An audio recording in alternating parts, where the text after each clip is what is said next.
Welcome to our lecture online.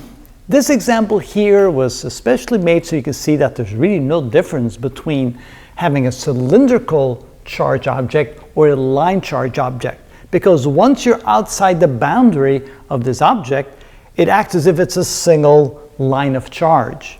And so we can also talk about the charge density as linear charge density, and let's take the same one we had in the previous video of 20 nanocoulombs per meter. And we're going to make the radius of the cylinder 2 meters, and we're going to take a spot right outside the radius, call that A, 2 meters away from the center, and another spot B, 3 meters away from the center, and we're trying to find the voltage difference between the two. So we see then by using Gauss's law we can find that the electric field outside the cylinder will be equal to this equation, and so then we can simply solve for the voltage difference by doing the integral equation of E dot dl. Notice since the integral goes from A to B, that means that the dl is directed from left to right, so our dl is in this direction, and our electric field is in the same direction as well, which means we can then rewrite this as being the integral from A to B of E times dl times the cosine of 0 degrees, because they're pointing both in the same direction, there's no angle difference between them, and of course that's equal to 1. And so then we can rewrite this as the integral from A to B, and instead of E we can write 1 over 2 pi epsilon sub naught times lambda over r, and dl then becomes dr, which of course can be rewritten by taking all the constants out of the integral of lambda divided by 2 pi epsilon sub naught times the integral from A to B of 1 over r dr.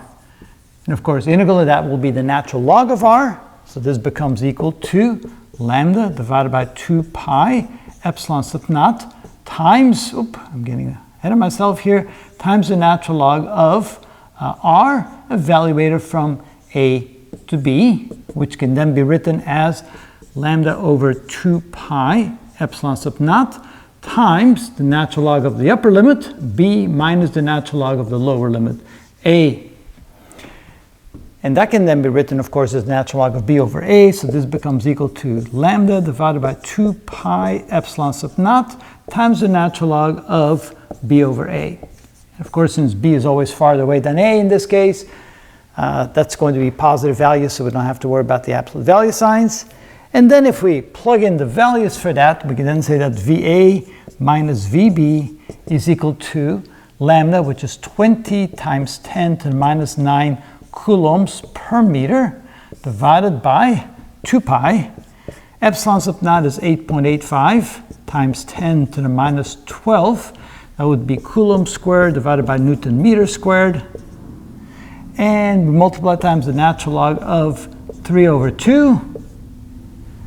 And if we calculate all that in a calculator, we'll get the exact same value as we got last time. Since I still have the value in my calculator, it'll be 145.8 volts.